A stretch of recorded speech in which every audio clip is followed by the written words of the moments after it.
Bienvenidos y bienvenidas una vez más a Fuera de Aula. Hoy les traigo un vídeo bastante interesante sobre una experiencia que he tenido hace unos meses en un centro de menores en Canarias, en Tenerife concretamente. Y bueno, les quiero hablar un poquito sobre cómo me fue, valoraciones y un poquito englobar o definir lo que es un centro de menores, sueldos y un poquito todo lo que rodea a este centro. En primer lugar, me gustaría definirles qué es un centro de menores. Básicamente es una, vamos a decir que es una cárcel, aunque tiene un ámbito educativo, que ya lo veremos más adelante. ¿Quiénes van ahí? Bueno, evidentemente van menores, aquellos menores que han cometido algún tipo de delito ante la ley. En España, la legislación española dice que se puede juzgar a un menor a partir de los 14 años.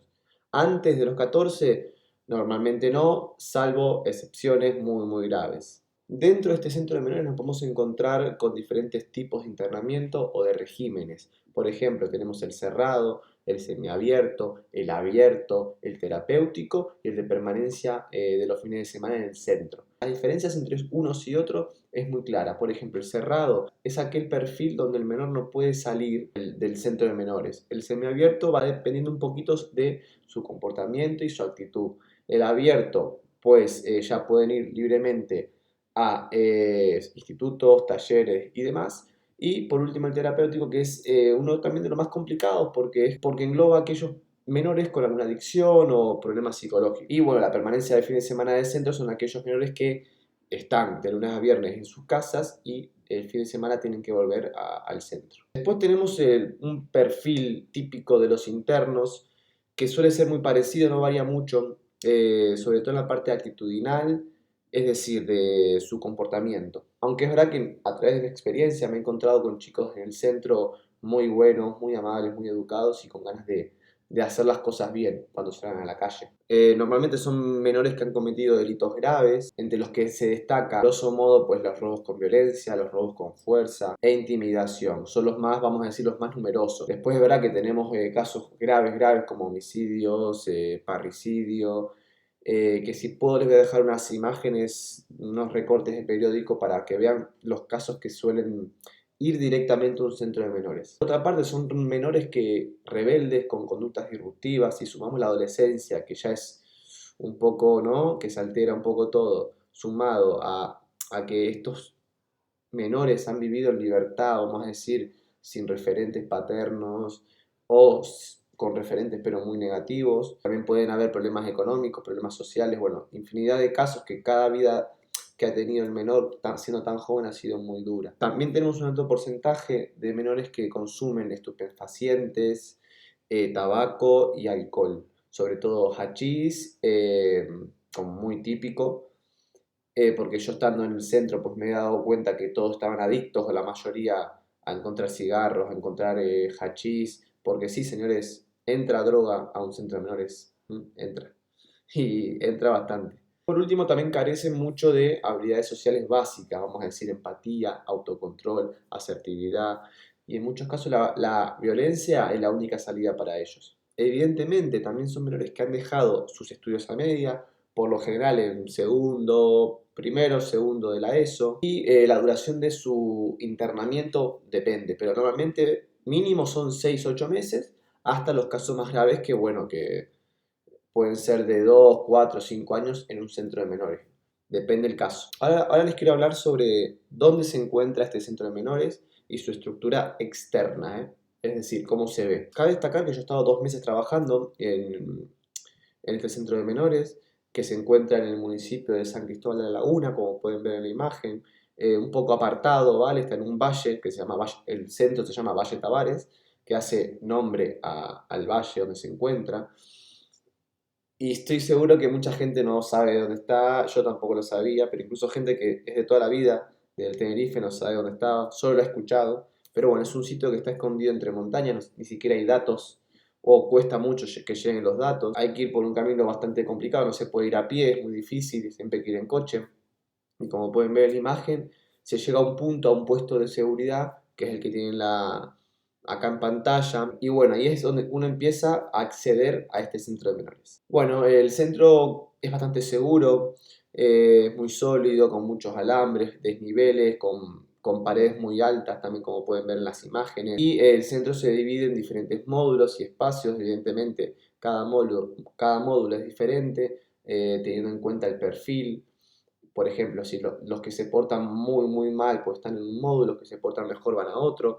Es un poco, depende del módulo, hay diferentes tipos de personalidades. Bueno, después de pasar este acceso en el puesto de control, hay que pasar otro control un poco más exhaustivo, hay que dejar todo lo que sea dañino o incluso capucho, o sea, suéter con capucha no se pueden pasar, móviles, nada de eso se puede entrar. Entonces, bueno, uno entra solo con la ropa y poco más. Hay que pasar un arco de control como en los aeropuertos y ahí ya estás dentro de lo que es el centro de menores. Otro dato importante son las titulaciones requeridas, es decir, cómo puedo acceder para trabajar, porque a mucha gente le puede interesar trabajar en un centro de menores.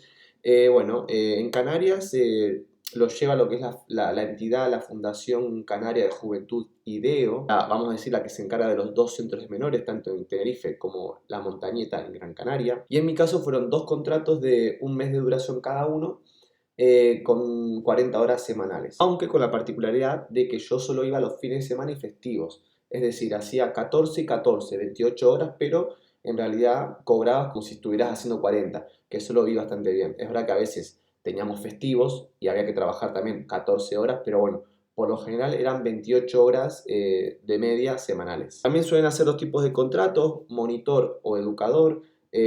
Funciones son iguales en lo que es la práctica, pero contractualmente el monitor no le hace falta una carrera universitaria, simplemente incluso con bachillerato, si no me equivoco, y después el educador, que era mi caso, sí es necesaria la titulación académica. Normalmente tiene que estar enfocada al ámbito social y educativo, en mi caso pedagogía, pero he visto psicólogos, he visto trabajadores sociales y bueno, todo lo que rodea la parte educativa. Después también interesante los tipos de módulos, voy a explicar básicamente en los 2 que estuve, que por desgracia o por suerte, llámalo como quieras, han sido los peores. El módulo 5, que es aquel módulo donde teníamos a unos 30 menores repartidos entre 6 y 8 educadores. Un módulo que, bueno, que la gran mayoría pues son residentes, con poca autocontrol, empatía, solo con ganas de fumar, de estar sin hacer nada prácticamente. Y bueno, no todos, es verdad, pero había un par que eran bastante conflictivos. Y después me tocó estar en el módulo 3, que este es el más conflictivo de todos, o el más complicado de llevar, un módulo más chiquitito, donde solo había 2 educadores, y eran unos 6 8 menores. Eran poquitos, pero eran más complicados, ¿no? Tuve 2 meses más o menos entre uno y otro, y la verdad que es algo muy mental, muy psicológico, porque no es fácil estar con 30 personalidades en un ambiente muy cargado negativamente y que bueno, que hay que estar atento a todo porque se pelean, quieren fumar, quieren hacer cosas prohibidas, quieren meterse en las habitaciones de otros que no se puede. Bueno, todo es muy normativo y es complicado que ellos quieran seguir una norma porque toda su vida han hecho lo que han querido. Y por último, les voy a hablar de los sueldos. En mi caso, bueno, todos los sueldos son iguales, me parece, pero yo voy a hablar de que yo tenía 40 horas por contrato, pero hacía 28 horas. El monitor, vamos a empezar por el monitor. El monitor cobraba unos 1.200 euros más o menos, 1.100, creo que 1.200 a veces, pero va más que nada con 1.100. Y después está el educador, que bueno, yo lo máximo que he llegado a cobrar han sido 1.450 euros.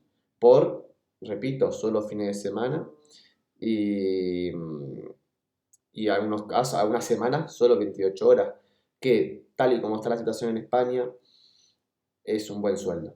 Además, que lo puedas compaginar con otras cosas. Lo malo que, bueno, que es muy intenso, que son 2 días que 14 horas, pum, pum, pum, desde las 8 de la mañana hasta las 10 de la noche. Pero bueno, si te gusta y si quieres probar la experiencia, pues yo te diría que sí, que al menos intentarlo y ver cómo te desenvuelves con este perfil, ¿no? de menores. Así que bueno, chicos y chicas, espero que les haya gustado esta pequeña toma de contacto con los centros menores. Si quieren saber un poquito más, me lo pueden dejar en comentarios. Incluso si se anima la cosa, podemos hacer una segunda parte, pero bueno, espero que se lo disfruten para aquellas personas que tienen dudas o curiosidad sobre una cárcel de menores en Tenerife.